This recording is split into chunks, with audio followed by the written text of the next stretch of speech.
ಪ್ರಪಂಚ ಭಾಷೆಯಲ್ಲಿ ತೆರೆ ಕಾಣೋ KGF 2 ಚಿತ್ರದ ಮೇಲೆ ಇಡೀ ಪ್ರಪಂಚದ ಕಣ್ಣಿದೆ. ಜುಲೈ 16ರಂದು ಪ್ರಪಂಚದಾದ್ಯಂತ ಏಕಕಾಲಕ್ಕೆ ತೆರೆ ಕಾಣೋ ನೀಲ್ ಸಿನಿಮಾ ಕನ್ನಡಿಗರ ತಾಕತ್ತು ಏನೆಂಬುದನ್ನು ಇಡೀ ಜಗತ್ತಿಗೆ ಸಾರಿ ಸಾರಿ ಹೇಳಿದೆ. ಇನ್ನು ರಾಕಿಂಗ್ ಸ್ಟಾರ್ ಯಶ್ ಅವರಿಗೆ ಈ ಚಿತ್ರದಿಂದಾಗಿ ಪ್ರಪಂಚದ ಮೂಲೆ ಮೂಲೆಗಳಲ್ಲೂ ಅಭಿಮಾನಿಗಳು ಹುಟ್ಟಿಕೊಂಡಿದ್ದಾರೆ. ಇನ್ನು ಕನ್ನಡದಲ್ಲಿ ರಾಕಿ ಬಾಯ್ ಪಾತ್ರಕ್ಕೆ ಯಶ್ ಅವರೇ ಡಬ್ಬಿಂಗ್ ಮಾಡೋದು ಕಾಮನ್. ಉಳಿದ ಭಾಷೆಗೆ ಯಾರು ಡಬ್ಬಿಂಗ್ ಮಾಡ್ತಾರೆ ಎನ್ನೋ ಅನುಮಾನ ಪ್ರತಿಯೊಬ್ಬರಿಗೂ ಸಹಜ.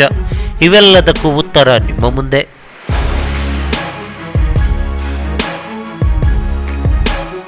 KGF 2 ಚಿತ್ರದ ಡಬ್ಬಿಂಗ್ ಅವತರಣಿಕೆಗೆ ಸಖತ್ ಬೇಡಿಕೆ ಇದ್ದು ಪರಭಾಷಿಗರು ಚಿತ್ರಕ್ಕೆ ರೆಡ್ ಕಾರ್ಪೆಟ್ ಹಾಸಿದ್ದಾರೆ. ನಮ್ಮ ಹೆಮ್ಮೆಯ ಕನ್ನಡ ಚಿತ್ರಕ್ಕೆ ಅಕ್ಕಪಕ್ಕದ ರಾಜ್ಯದವರು ಸೇರಿದಂತೆ ಬಾಲಿವುಡ್ ಕೋಟಿ ಕೋಟಿ ಸುರಿದಿದೆ. ಇನ್ನು KGF 2 ಸಿನಿಮಾವನ್ನು ಹಿಂದಿ ಭಾಷೆಯಲ್ಲಿ ಬಿಡುಗಡೆ ಮಾಡುವ ಹಕ್ಕನ್ನು ಖ್ಯಾತ ನಿರ್ದೇಶಕ ಹಾಗೆ ನಟ ಫರ್ಹಾನ್ ಖಾನ್ ಮಾಲೀಕತ್ವದ ಎಕ್ಸೆಲ್ ಎಂಟರ್ಟೈನ್ಮೆಂಟ್ ತೆಗೆದುಕೊಂಡಿದೆ.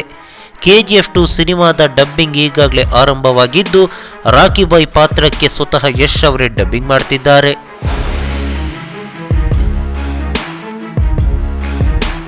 ಇನ್ನು ತಮಿಳು, ತೆಲುಗು, ಮಲಯಾಳಂ ಸಿನಿಮಾಗಳಿಗೆ ಯಾರು ಡಬ್ಬಿಂಗ್ ಮಾಡ್ತಾರೆ ಎನ್ನೋ ಪ್ರಶ್ನೆ ಸಹಜ. ತೆಲುಗು, ತಮಿಳು ಭಾಷೆಗಳು ಯಶ್ ಅವರಿಗೆ ಸುಲಲಿತವಾಗಿ ಬರುತ್ತೆ. ಆದರೆ ಮಲಯಾಳಂ ಯಶ್ ಅವರಿಗೆ ಬರಲ್ಲ.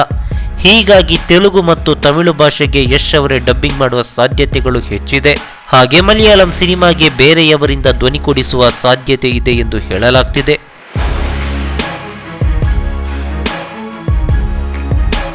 ಈ ಮಾಹಿತಿ ನಿಮಗೆ ಇಷ್ಟವಾಗಿದ್ರೆ ಲೈಕ್ ಮಾಡಿ, ಶೇರ್ ಮಾಡಿ, ಹಾಗೆ ನಿಮ್ಮ ಅನಿಸಿಕೆ ಅಭಿಪ್ರಾಯಗಳನ್ನು ಕಾಮೆಂಟ್ ಬಾಕ್ಸ್ನಲ್ಲಿ ಬರೆಯಿರಿ. ನೀವು ನಮ್ಮ ಕೋಸ್ಟಲ್ ಕನ್ನಡ ಯೂಟ್ಯೂಬ್ ಚಾನಲ್ಗೆ ಸಬ್ಸ್ಕ್ರೈಬ್ ಆಗಿಲ್ಲ ಅಂದ್ರೆ ದಯವಿಟ್ಟು ತಕ್ಷಣವೇ ಸಬ್ಸ್ಕ್ರೈಬ್ ಬಟನ್ಗೆ ಕ್ಲಿಕ್ ಮಾಡಿ. ಹಾಗೆ ನಮ್ಮ ಪ್ರತಿ ಅಪ್ಡೇಟ್ಸ್ಗಳನ್ನು ಶೀಘ್ರದಲ್ಲೇ ತಿಳಿಯಲು ಪಕ್ಕದಲ್ಲಿರೋ ಬೆಲ್ ಐಕಾನ್ಗೆ ಕ್ಲಿಕ್ ಮಾಡಿ. ಹಾಗೆ ನಮ್ಮ ಹೆಚ್ಚಿನ ಅಪ್ಡೇಟ್ಸ್ಗಳಿಗಾಗಿ ಕೋಸ್ಟಲ್ ನೆಟ್ವರ್ಕ್ ಫೇಸ್ಬುಕ್ ಪೇಜ್ಗೆ ವಿಸಿಟ್ ಮಾಡಿ. ಧನ್ಯವಾದಗಳು.